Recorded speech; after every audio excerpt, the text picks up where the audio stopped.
The Owyhee River in extreme northeastern Oregon is a tailwater trout fishery, though it is hard to believe when you witness it drawn down so severely for the fall irrigation demands. What is also easy to see is how it can sustain a trout fishery, even when abused by man and weather. Like many western rivers that dive and meander through arid and rugged sageland, it is rich in aquatic vegetation. A prolific incubator of bugs and browns, Jack and Pete have chosen it as their aquatic palette on which to illuminate the finer points of fishing casts. I notice that you've gone light. Absolutely. When you don't have water that has a lot of current in it, you got to go light. With your line, with your tippet sizes, you got to lengthen your leader a little bit. Use lighter flies in a lot of situations. And the casting becomes really important, doesn't it? You got to have finesse. And so light line, we got a 3-weight rod, we got some big fish. Let's see how it's done now, buddy. Let's give it a shot. You can see they're coming up taking these betas. And you can, if you have a good place, you can get down on your knees. Got kind of a little bit of deep water here, but I'm going to try. There we go. Lower your profile. And sometimes this river moves so slow that you get a little calibatus action, so you can actually use maybe a little bit bigger dry fly in these situations. But you still got to use light line because they'll be onto you. You got 5X tippet too. Yep. Make sure we're loose here. I'm gonna test your cast. Get my line out there below where the fish are just to make sure. That looks like about right over there. So make sure we don't have anything on it. You always have to deal with weeds. I'm gonna do that Belgian cast that we talked about. Yeah, you got a little bit of willows behind you. I do. I got to make sure and shoot that cast up high. I'm going right through some of the fish here. And it's pretty shallow, so figure out my distance again. The longer leader can allow you to cast over these fish. And I'm going to go right back in because it's tough here. Let's see. And that nymph's just hanging right underneath the dry. Nothing on that one? Yep, might be a little long on that. I might have to readjust this. Yeah, a little long. So what I'm going to do is I'm going to readjust my dropper nymph. It's really important to keep even when you're tying a fly on, to kind of watch below you. You'll be surprised when you're at the low profile like Pete is, how a fish will swim up right below you and start feeding. Look like a lot of fish taking emergers too. Yep, they're moving around. And here we are in such, not all the pros get the fish every time, do they? Grabbed it, and I missed him, and now I got a little weeds on there again. Okay, Jack, I'm going to shorten up my dropper a little bit. Why don't you take a shot at those guys? Why not? In there? I've got about an 18-foot leader. There you go. Right here. So there you go. We'll see how we do with this light presentation. Let me sneak back behind you here.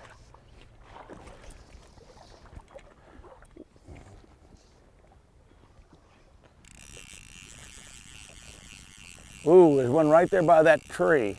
A couple of them. It made a nice cast because I put more energy in that back cast. Coming over where you were at, I'm not hanging up, so definitely I think you might have been a little long on that. So far, Pete, they're not interested in mine. Okay, I'm going to go off to the side here, measure out my cast. Whoops. Maybe that'll trickle. Oh, yep. Nicely done. A little finesse there. But now I can't see my fly. There it is. I can see it now. Popped right off. Man, that should have been worth the fish. I would say we have to re-examine what we have for flies because that's some pretty good presentations. Yep. And these fish are moving around too in here. Yep, but they don't seem to be too worried about us.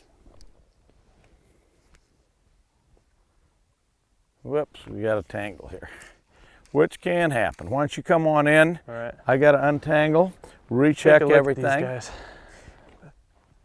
If you think, folks, that we don't tangle up and we don't catch trees, that's wrong. You're always going to do that. It's just you try to minimize it. And sometimes we're not as careful because we're just so concentrated on our fishing. Everything looks clean, but you're right. Are you all untangled? You want to give another shot? I think we should keep moving on up. Yeah, let's this keep thing. moving on up. I think I had good cast over these fish. It gets a little deep up there. Now so what maybe we're going to do, we're going to have to 12 bypass inches. these fish without spooking them. Exactly. So what are we going to go wide around here? We're going to in the go wide swamp? around to the left and still continue to make casts directly over to the side. Okay. That's our best bet, probably. I'm going to follow you. And move slow always when you're approaching fish. Right. Very Try slow. to, you can raise and kick that foot forward, and rather than push the water, you can very carefully come up. Also, watch where you're going. Right now you need to be concentrating on fishing and not casting. Notice that he's just putting the fly right back in. His cast is measured. Watch how he raises his rod to take the line off the water. It's a heavy fly. He's going to pull it up. Again, a long leader makes a big difference in this soft water fishing.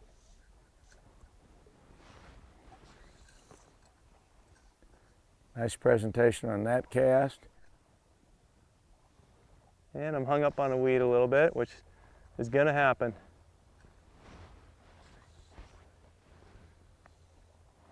How about there? Looks pretty good. That looked like a good cast. Down it goes, and it looks like you got a fish. Yes, Ooh. very nicely. He's spunky. Very nicely done, Peter. Heading straight for the weeds, and what I'm going to do is a little down and dirty here to try. Oh yeah, come by me here. Try to pull him away from that. So I took a little scud this time. You switched from the betas to the scud. I did. There are a lot of scuds in this little small creek. Yep. And I noticed that there's still betas on the water, real small betas. Yep. Now I'm going to try to talk this guy in here. Pretty fish. Yes, it is. And he doesn't want to be talked into anything, does he? Well, you know, in a small stream like this, you'd think it'd be easy to land fish, but it's not. No. Too many things can go wrong. Aside from the other, the current, they've got all the obstacles of the rocks. Let's slide him on in. Grab him. Nice brown trout. Okay, have you felt the water yet? There we go. Okay. Well, there you go. A nice little brown. Look at that. Really pretty fish. Let me take the scud out of here. Yep. You use scuds a lot? Oh yeah. Oh, they're great on rivers, aren't they? Yeah. All throughout the tailwaters of the West is the scud. How pretty water. that brown is. When you get down to November and December and January, there's not a whole lot of hatches. Fishing in such a confined stream in the fall for browns might seem a bit unfair to the fish. But there are plenty here, and not all are intent on procreation. A steady stream of insects dancing on the surface brings up robust feeders, and our angling duo can't resist offering them a little exercise. Okay. Come on over and grab that. Boy, these fish have so much food, they're lazy. Yeah. And that's Boy, that's something that a lot of people don't think about. Is the fish going to be lazy? And do I need to put it right in front of them? I think you do. Now that fish is. There you go, nice. A tricky little obstacle, isn't it? Yeah, it is. And I'm still, with this longer leader, you don't quite have the pinpoint accuracy when you have those double flies. Okay, there we go. I like the looks of that one. It's coming down, but I don't see the fish there now. That's always the way. You get a perfect cast, the fish moved over. And they do tend to move around. Yeah. Okay. They do tend to right move around. there. I don't see him right now. Oh, look over there. Yeah. Right there. Oh, now he's back by the weeds that we've been. He's hiding out in there.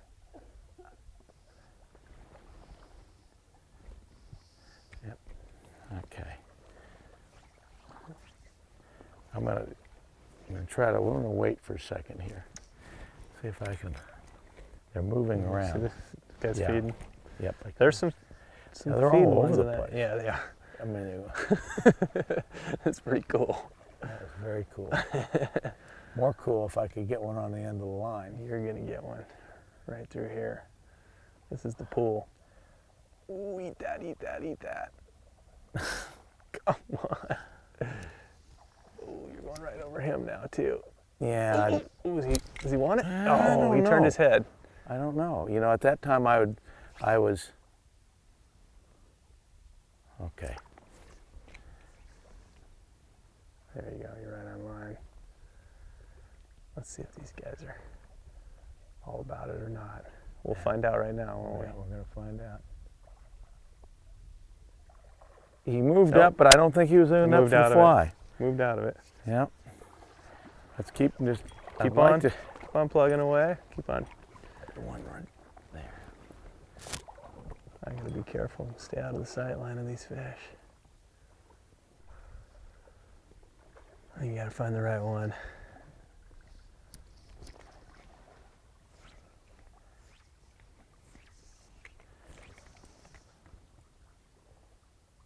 We're going to go right in There. There we go. Nice set, Jack. Yeah. Nice set.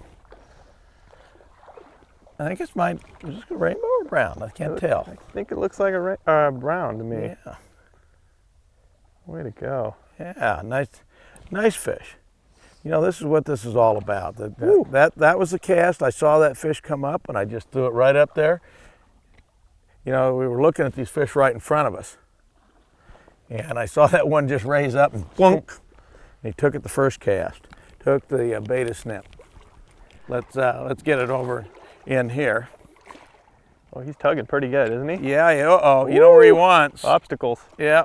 Well, You know, and this small a string, getting him on the reel is not a good thing. yep.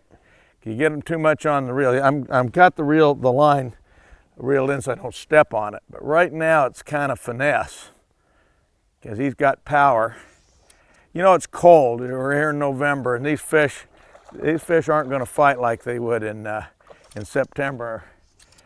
They feel the cold too. Yeah, it's a brown. We got rainbows and browns in here. You got a All brown. right, let's see if we can get him. He's kind of, oh yeah, whoops, look out. How many times have you had that happen? Especially after you say easy grab, right? Yeah, easy grab. Trying to stay back so we don't. There we go. Look at that. This is what all that work of practicing your casting can pay off when you get a nice fat brown There you like go. this. Let me hold your rod for you. Yeah, that's great. Look at him. Oh, he's Isn't fat. that beautiful? Wow, that's a great looking fish. There we go. Look at that, Pete.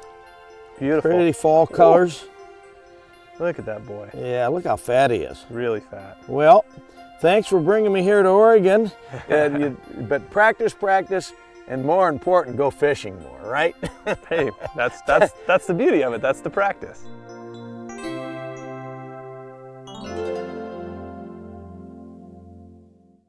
For right now, let's talk about the different types of casts, and take it away, Pete. Okay. I'll be over here kind of giving some commentary about, kind of fill in the blanks. Okay. Well, the most important part when you're approaching a stream like this, obviously you got glass water in this situation, so you know presentation is going to be really, really important. That's why I've got a 3-weight, got a long leader. It tapers down to about 6x, and a pretty small dry on there. First thing you have to do is figure out where the fish is. The nice part about a situation like this where the water's glassy is that oftentimes you can see them rising, so that makes your job easier. When you see the fish rise, and I've seen a fish rise just kind of right out in the middle there, just as the current's kind of coming around the corner, just a little bit. So I know where the fish is. Next thing I have to do is how do I approach that fish? And one thing you gotta watch out for when you're approaching a fish is making a lot of noise with your feet, stomping around, moving boulders around. Just the vibrations will send the fish off on a run. Next thing is, if you're standing up, you can walk right into the field of vision of this fish. And that's another thing. So I like to approach from behind and off to the side a little bit. Okay, so I'm actually not quite where I want to be with this fish, but I'm going to move just a little bit closer. Now, Pete, do you do a lot of long casting in this situation? I do. You know, Jack, what I like to do is get as close as I possibly can to a tough fish. However, you can't always do that. sometimes you have to make a 30, 40-foot cast. It's nice to get as close as you can because then your presentation is going to be a lot easier. And you're going to hook them easier too. Yeah, absolutely. But you'll learn in a hurry how close you can get to certain fish on certain rivers. That's right. On this river, we can probably get within 30 feet, between 20 and 35 feet. So slowly walk up to the fish. Keep an eye on them too. One thing that I used to make a lot of mistakes with is I'd take my eye off the fish and look around for other fish, look back there, don't see the fish anymore. So, aha, there he is. He's cooperating with me, and he's Yes, rising he is. up there. So I'm gonna get just a little bit closer, and I like to start getting down at this point. I don't want to take any chances. One of the things that's very important is to practice this out on your lawn, casting on your knees. Now he's going to use one leg up to kind of brace himself. If he's on both knees, he's going to be a little unstable. While you're getting set up and you're measuring out your line, you can actually get the rise pattern. You can actually see, is he coming up every 3 seconds? Is he coming up every 5 seconds? That's a big part because I want to present that fly on that 3rd or 4th second when he's on his way up. Why would I throw the fly in there after he's taken a fly and he's already gone down? So I'm going to measure out my line. And I don't want to get it too far up there. So I'm going to shoot it back here. This looks about right. I'm not really worried about my fly. I can dry it off with a nice one little false cast will dry it off. Okay, now I'm going to come over to the left. Short stroke cast, really important. And I'm out of the field of vision of the fish right now. Okay? Notice how the tip of the rod is working. That's because he's letting the line straighten out behind him. And I'm going to add a little more line. I'm adding a little bit of a haul right now, but that's okay. And notice that I've gone down to the side. I don't want this rod up here over the top. Okay? I'm rotating the plane of my rod down to the side. And as soon as I feel like I have the right distance, I'm going to lay it right over the fish at this angle right here. Nice, delicate presentation. That's because he backed off the power just slightly and followed through. And if his line would have hit with the middle part, it would have caused wake and it would have spooked the fish. Again, this is, you get through practice.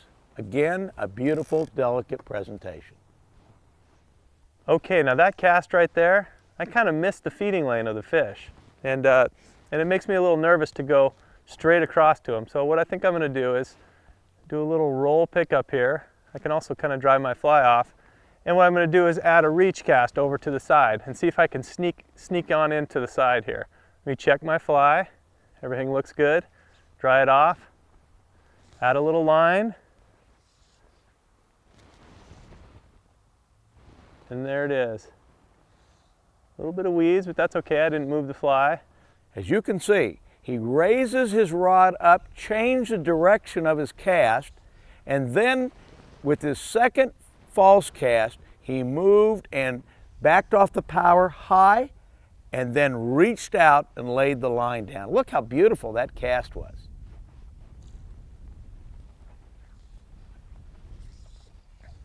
Another option I have is to throw a little slackline cast at this fish. Got a little wind coming at me, and instead of a reach cast, I'm gonna stop the rod and let it float back down.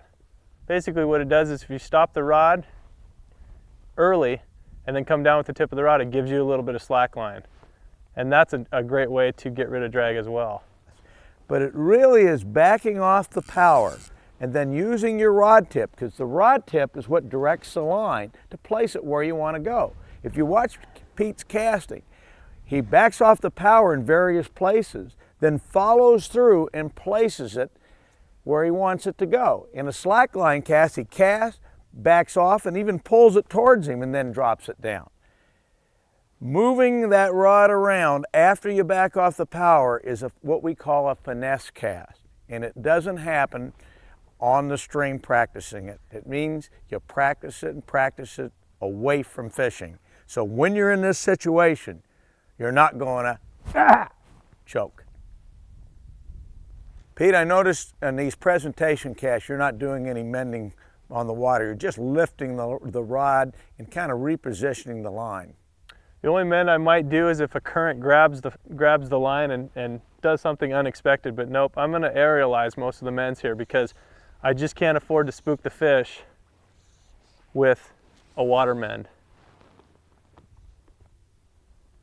And it's really important that you aerialize your mends. It's hard from sitting down low, and that's just a challenge that you have. It makes it fun, but it's really important that you aerialize the mends. Almost all the line manufacturers have Spring Creek type lines. They're little mini weight forward, or little mini heads as we call it, designed to just aerialize a little line and shoot it. The problem with Pete in a standard line, you wouldn't get to the head so that weight would help you until you got out 35 to 40 feet of line. Thus, the need for a mini tip. As soon as that fly lands, you can offer it a drag mend. What you do is you lift up the tip of the rod, set it back down, and drag that fly into the feeding lane of the fish. You're not going to spook the fish because you're up above the fish before it's eating. It's a great tip. There's something else that Pete will be doing here, and it sometimes confuses people, and that is what we call side cast. And you'll hear people say, don't sidearm. There's a difference. Swinging the rod like this without locking your wrist is sidearming. But to make a cast where you lock the wrist and change the casting plane, I'm up here, I'm going to start tilting myself, and as long as all the integrity of the cast remains on the same axis here, and I bring the rod back, I can make casts that'll go underneath bushes that can stay out of the fish's vision. The important part of a side cast is to make sure that you tilt that plane, the same plane that you're doing with the overhead cast, tilt it over to the side. Let me give you a shot. I'm going to bring it over gradually. There I am over the top. I'm coming down. Notice I'm not using a lot of wrist, and I'm trying to stay in the same plane until I get to the side. Notice his tip. A little bit of wind here, but you can still do it. In fact, the wind's not going to hurt us here. A lot of anglers will dip the wrist too far back and they end up catching all the weeds that are only like 6 inches off the ground. It's because they want to dip, when they go to the side, they want to dip the rod tip too far back. Look at Pete's, it's in the same plane, line is still staying up, and he makes his cast. And to all of you out there, I really hope you've enjoyed the time that we spent teaching you about all the casting and helping you improve your cast. It's like anything, the more you do it, the better you're going to get, and the more instruction you can get. You know, one of the things we didn't say on our video is, so we didn't say go and get a casting instructor. And most any fly shop will have private fly casting instruction. And we've given you lots of tips, but we're going to leave you with that tip. But practice, and more important, go fishing more, right?